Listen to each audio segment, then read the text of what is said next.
y'all, I'm doing a quick video on making cornbread.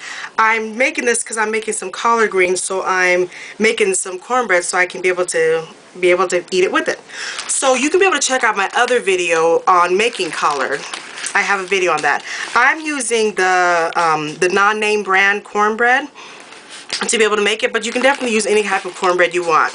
And I'm using the same ingredients on the back, except I made a change to it. So basically what's in here is 1 cup of the cornmeal, and then in here you're supposed to use 1 cup of all-purpose flour. This is where I made my change. I'm using whole wheat flour that I've grinded up through wheat berries. So this is 100% whole wheat. It's over here. I don't know if you can see it as well, but I'm using 100% whole wheat. And then on top of that, in here I have 4 tablespoons of great value, well, not great, I'm reading what it says in the back of it. I use 4 tablespoons of sugar. If you like it sweeter, you can be able to use about 1/4 of a cup. You can double the sugar. And then also in here I have 4 teaspoons of baking powder and 1 teaspoon of salt. So I'm going to go ahead and put this in. And what I'm going to do is I'm going to put this on my Bosch. And I'm going to go ahead and I'm going to blend it up. And just a quick blend. I love my Bosch. It's great. And what I'm doing is just give it a quick blend. Let me put a plate over it, so just blending it real quickly.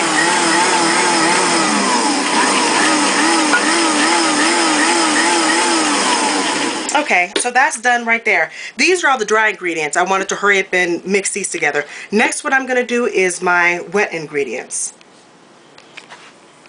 Now for the wet ingredients, this right here is my Vitamix. I use my Vitamix most of the time like when I'm making cakes or cookies or anything else that I'm baking, and just other projects as well. My wet ingredients, a lot of times I like to mix it in my Vitamix, and the dry ingredients I like to go ahead and put in my Bosch. You don't have to use a Bosch. You can do everything I'm doing by hand, or you can be able to use your KitchenAid or any other mixer that you have.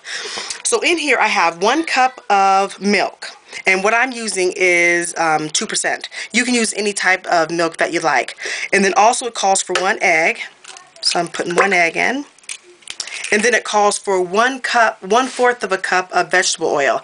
I don't use vegetable oil. I use olive oil. So I'm going to go ahead and put the olive oil in it.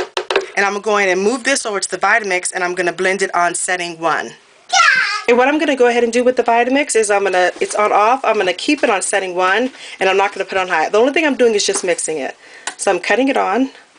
Alright, it wasn't plugged in, but I'm going to go ahead and cut it on now. And it's on setting 1, so let me go ahead and cut it on so you can see it. And you see it's mixing it beautifully. It's basically already done mixing, which is why I like to use my Vitamix. It's just nice. Keep in mind, like I was saying before, if you don't have it, work it out. You can also just mix it by hand. So let me go ahead and cut it off. It's mixed very well. And now I'm going to go ahead and do like what they say with muffins. I'm going to mix the wet ingredients with the dry ingredients. Alright, what I'm going to go ahead and do, make sure you set your oven, before you even start, I forgot to mention it, make sure you have your oven set to 425. I'm going to use my olive oil, and I'm just going to put it in. Roughly you can use maybe around 1 tablespoon or a tablespoon and a half or 2 tablespoons. The main thing is just make sure you want to get the pan that you're planning on using. You just want to make sure that you get all the sides so that it's not going to stick, so you have an easier cleanup. So that's done there. And I'm going to put that aside. And then here's my dry ingredients. I'm going to go ahead and mix it with the wet ingredients with the dark ingredients.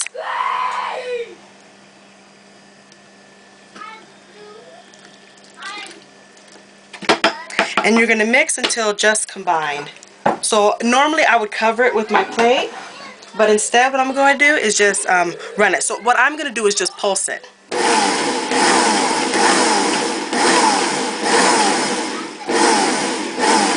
Until just combined, and that's basically just combined.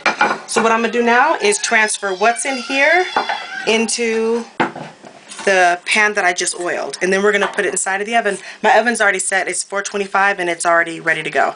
So again, make sure you preset your oven to 425. Okay, so I'm going to go ahead and pour it in. Okay, here we have it here. I poured it on in. One way you can be able to level it on out is just to kind of bang it around and section it out so you can have it leveled. But I'm going to go ahead now and put it inside of the oven. And we're going to cook it for approximately 15 minutes. Make sure you check on it.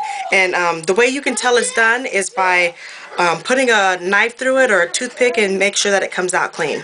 Another thing too is I added a little bit more liquid. I added around maybe 2 tablespoons or 3 tablespoons worth more of milk because I'm at a higher altitude, so for me I need to add more liquid, as well as the cook time. I cook things faster than in other areas because of my altitude. I'm at a high altitude.